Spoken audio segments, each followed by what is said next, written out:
In this video, I'm going to go over how to transfer a large amount of files from one team to another.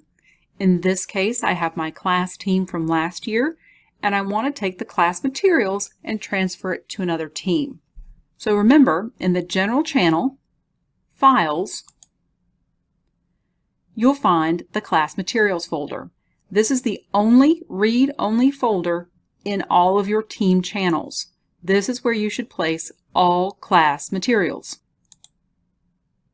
Here are all the class materials I have for this team. To transfer all of these at once, I need to open in SharePoint. So I click on Open in SharePoint, and this is what it looks like.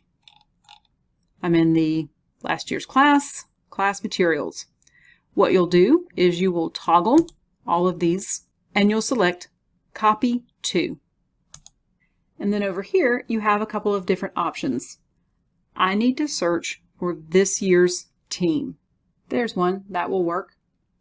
So I'm going to transfer all these files to my science team. I'm going to copy all 18 items, that's the folders and including the stuff inside of them. And I'm going to transfer them to the class materials. Let's go back and look at that one more time.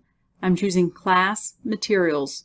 You do not want to choose anything else. Class materials is the only read-only file in your team. Class files and student work are not normally shown in a team.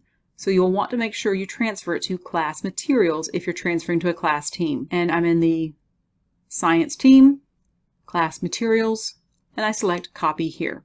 And then I'm going to let it churn for a little bit. Depending on the number of files you have, this could take a while. I get a notification that all 18 items have been moved to the class materials. Let's go back to Teams and check. So, in my science team, Files, General Channel, Files, Class Materials, and here are all the new folders.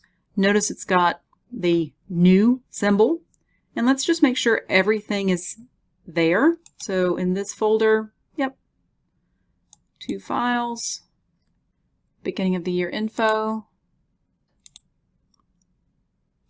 Unit 2, just hunt and peck. Okay, got some stuff.